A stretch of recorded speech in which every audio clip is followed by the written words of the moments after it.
Telugu digital media network లో political కేటగిరీలో number 1 కేవలం 72 గంటల్లో 1,50,00,000 వ్యూస్ పైగా పాపులర్ టీవీ నెట్వర్క్. నమస్తే అండి, మీ పేరు? కొమ్ము చిరంజీవి. ఏం చేస్తుంటారండి? పళ్ళ వ్యాపారం చేస్తాను. ఎంతమంది పిల్లలండి? ముగ్గురు. చదువుకుంటున్నారా? చదువుకుంటున్నారు. ఏ స్కూల్? Government school. ఎలా ఉన్నాయండి స్కూల్స్? స్కూల్ గతం మీద ఇప్పుడు బాగానే ఉన్నాయండి. టాయిలెట్స్ కానీ పిల్లలకు ఫుడ్ కానీ మంచి కానీ అన్నీ పిల్లలకు బాగానే ఉన్నాయి. మా ముగ్గురు పిల్లలు స్కూల్కి వెళ్తారు. పెద్దోడు 8th క్లాసు, చిన్నోడు 6th క్లాసు, పిల్ల 4వ క్లాసు. పిల్లలు నలుగురు వెళ్తున్నారు. బాగానే ఉంది. మేము ఇంటికాడ ఫుడ్ ఏం పెడతా, వాళ్ళకి అక్కడే తినేస్తున్నారు. సాయంత్రం పూట పెడుతున్నాం ఫుడ్. బాగుంటుందండి ఫుడ్? బాగుంటుందంట పిల్లలు చెప్తున్నారా? ఫుడ్ బాగానే ఉంటున్నాయి. చెక్కలు ఇస్తున్నారు, రాగి జావ ఇస్తున్నారంట, కోడిగుడ్డు ఇస్తున్నారంట, బాగానే ఇస్తున్నారు. మేమైతే ఇంటికాడ అన్నం పెడతాం. ఇటు వరకు అయితే అన్నం పెడుతున్నారని తినిచ్చేవాళ్ళం కాదు, మేము బాక్సులు కట్టి పంపించేవాళ్ళమే. ఇప్పుడు మేము అన్నం పెట్టి పంపించట్లా. ఇంకా సాయంత్రం ఇంటికి వచ్చి వాళ్ళకి ఏదైనా కావాలంటే తింటున్నారు, లేకపోతే లేదు, అక్కడే స్కూల్లో తినేస్తున్నారు. మరి గత ప్రభుత్వంతో పోల్చుకుంటే అసలు ఈ ప్రభుత్వం ఎలా పనులు చేస్తుందండి? ఈ సంక్షేమ పథకాలు కానీ ఇవన్నీ పేదవాళ్ళకి సరిగా అందాయా? ఈ ప్రభుత్వంలో అందరికీ అందాయండి. ఈ ప్రభుత్వంలో పథకాలు జగన్మోహన్ రెడ్డి గారు పెట్టిన పథకాలు అందరికీ అందాయి. అందలేదు అనడానికి దానికి క్వశ్చన్ మార్క్ లేదు. అందరికీ అందాయి. అందలేదు అనే వాళ్ళకి కొన్ని డిఫెన్స్ వల్ల వాళ్ళకి ఉన్న దాని ప్రాబ్లం వల్ల వాళ్ళకి అందలేదు. కానీ జగన్మోహన్ రెడ్డిని పథకాలు చేయూత కానీ, అమ్మఒడి కానీ, ఫీజు రింబర్స్మెంట్ కానీ, ఇంకా ఏ అయినా కానీ ఇప్పుడు రోడ్ల మీద వ్యాపారస్తులు ఉన్నారు, వాళ్ళకు కూడా డబ్బులు వేశారు. కరోనాలోనే వేశారు డబ్బులు. అప్పుడే డబ్బులు తీసుకున్నారు, కట్టారు, బాగుంది, అందరికి అందినాయి. ఏమేమి పథకాలు వచ్చినాయి అన్న? ఏమంటే నాకు తోపుడు పళ్ళు సిరి వ్యాపారం పథకం వచ్చింది. నాకు అమ్మఒడి 4 సంవత్సరాలు అమ్మఒడి వచ్చింది పిల్లలకి. మాకు డ్వాక్రా రుణమాఫీ కాడ వచ్చిందండి. డ్వాక్రా రుణమాఫీ మాకు 2 విడతలు చేసాడు. మళ్ళీ మొన్న కాడ చేసాడండి మాకు డ్వాక్రా రుణమాఫీ. ఈ పథకాలన్నీ ఇచ్చేసి జనాలను సోమరిపోతులను చేస్తున్నారని చెప్పేసి ప్రతిపక్షాలు అంటున్నాయి కదన్న. రాష్ట్రం అప్పుల పాలు అయిపోతుంది అని చెప్పేసి అంటున్నారు కదా. రాష్ట్రం అప్పుల పాలు ఎలాగైద్దండి? లోకడ వాళ్ళు 2 లక్షల కోట్లు అప్పు తెచ్చారు. అప్పుడు ఎవరో పెట్టారు, ఈయనంటే 2 లక్షల కోట్లు అప్పులు తెచ్చి జనాలకు పెట్టాడు. వాళ్ళు ఇంకా అభివృద్ధి చెందుతున్నారు. ఇప్పుడు నాకు అమ్మఒడి డబ్బులు వచ్చినాయి, వచ్చి వీటిని కొనుక్కున్న బిగినిచ్ చేస్తున్నా, వీటి మీద ఇంకో రూపాయి సంపాదిస్తున్నా. నాకు 10,000 ఇచ్చారు ఫస్ట్, తర్వాత 20,000 ఇచ్చారు. ఒక్కో లైట్ 2,000, 10 లైట్లు కొంటే అంత 20,000 అయింది. 10 లైట్లకి రోజుకి 250 వస్తుంది.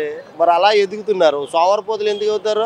ఒకప్పుడు నాకు రోజువారీ సీట్లు రోజుకి 1,000 రూపాయలు, 1,500, 2,000 రోజువారీ సీట్లు కట్టేవాడిని. ఎలాగరా ఏంట్రా అని చెప్పి నేను ఆలోచించుకుంటే ఆడు ఫోన్ చేసి ఈడు ఫోన్ చేసి ఎలా కట్టాలరా చచ్చిపోదామని చెప్పని అనుకుంటే, అప్పుడు అనుకోకుండా బ్యాంక్ వాళ్ళు ఫోన్ చేసి బాబు నీకు లోన్ వచ్చింది తీసుకెళ్ళి అన్నారు. వెళ్ళి తెచ్చాం. ఏదో బతుకుతున్నాం. సోమరిపోతులు అవ్వలేదుగా. అప్పుడు మీద ఇప్పుడు హై గ్రేడ్గా బతుకుతున్నాం. కానీ మరి చంద్రబాబు నాయుడు గారు అయితే ఏంటి, పవన్ కళ్యాణ్ గారు అయితే ఏంటి, మరి ఈసారి జగన్ గనక అధికారంలోకి వస్తే ఏపీ ప్రజలంతా వలస వెళ్ళిపోయే పరిస్థితి ఉంది, మరో శ్రీలంక అయిపోయింది అని చెప్పేసి అంటున్నారు కదండి. శ్రీలంక ఎందుకు అయిద్దండి? మరి శ్రీలంక అయింది ఇవన్నీ అయింది అంటారు. అమ్మఒడినేమో తల్లి వందనం అంటున్నారు, అన్నారు కదా వాళ్ళు. ఇక ఈ పథకాలన్నిటికీ పేరు మార్చారు. మరి ఫ్రీగా బస్సుల్లో ఇస్తారు. ఆడవాళ్ళకి మగవాళ్ళకి అన్నం పెట్టుకొని తిప్పుతారేంటి? ఫ్రీగా బస్సుల్లో తిప్పుతారు. ఇంటికాడ ఇక మగోడితో ఆడమడికి పని లేదా? ఫ్రీగా బస్సు అంటే ఇక మగోడే ఉంది, అన్నం ఉండి ఆడ పారదెంగి బీచ్ రోడ్డు కానీ ఆడకను ఏడుకను లేకపోతే మా అమ్మగారి ఇంటికని వెళ్ళిపోద్ది. ఇక అప్పుడు మగోడితో అప్పుడు సోమరిపోతులు ఎవరా? ఫ్రీగా బస్సులు వేస్తే సోమరిపోతులు ఎవరా? అమ్మవందనం అన్నారు. మళ్ళీ ఇప్పుడు 4,000 చేసేస్తాము మేము ఇచ్చేసేస్తాం అన్నారు. మరి అప్పుడు ఎలా ఇస్తారు? అంటే చంద్రబాబు నాయుడు గారు విజన్ ఉన్న నాయకుడు, ఆయన సంపద సృష్టించిస్తున్నాడు ప్రజలకి. మరి జగన్కి విజన్ లేదు, ఆస్తులు అమ్మి ఇస్తున్నాడు అని చెప్పేసి అంటున్నారు కదండి. విజన్ ఉన్న నాయకుడు అయితే 5 సంవత్సరాలు ఆయనకి అధికారం ఇచ్చారు కదండి. ఎలా చేయాలండి?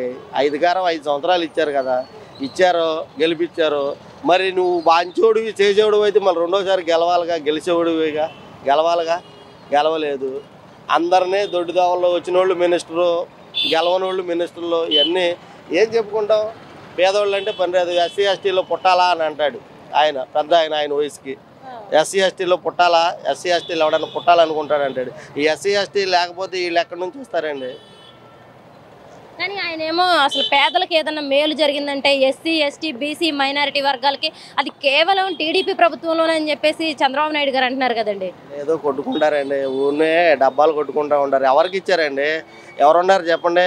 ఇవాళ ఎస్టీలో రమ్మనండి, నేను చెబుతాను. మినిస్టర్లు ఉన్నారు, మాదిగోళ్ళలో మినిస్టర్లు ఉన్నారు, ఎరికలోళ్ళలో మినిస్టర్లు ఉన్నారు, చాలా బీసీలు కూడా ఉన్నారు.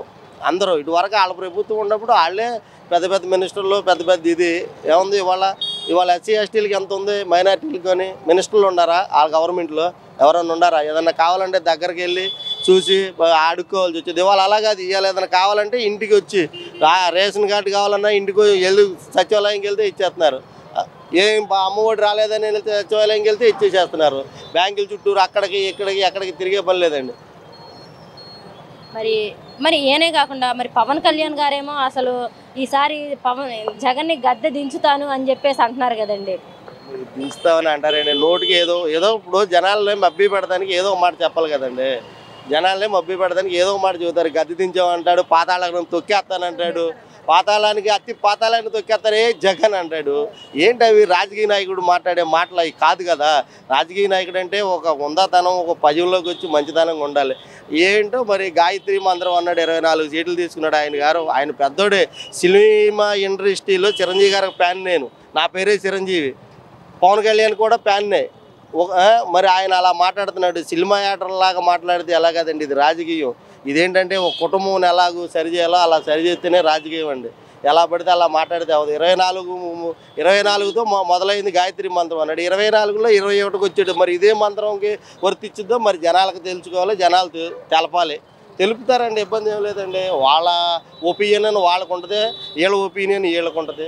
ఇది జనాన్ని బట్టి జనం వస్తారు. మరి ఇప్పుడు టీడీపీ, జనసేన, బీజేపీ 3 పొత్తు పెట్టుకొని వస్తున్నాయండి.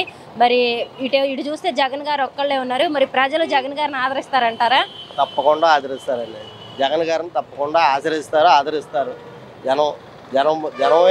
జనమే జగనే జనం. అంతేనా? గెలుస్తారైతే పక్కాగా. ఎన్ని సీట్లు అనుకుంటున్నారు? మాకు 120 వస్తాయి అనుకుంటున్నాం. వీళ్ళు ముగ్గురు కలిసారు కదా, వీళ్ళు ముగ్గురు కలవకపోతే సింగిల్గా వస్తే పక్కాగా 151 మళ్ళీ కొట్టేవాళ్ళం. వీళ్ళు అందరూ కలిసారు కాబట్టి తగ్గితే తగ్గొచ్చు, ఏముంది. ఇప్పుడు ఒక మంచి చేసినోడికి ఎవరైనా వ్యతిరేకం, ఒక చెడు చేసినోడికి వ్యతిరేకం ఉండదండి. మంచి పని చేసే వెళ్ళే వ్యక్తికి అందరూ వ్యతిరేకం వస్తారు.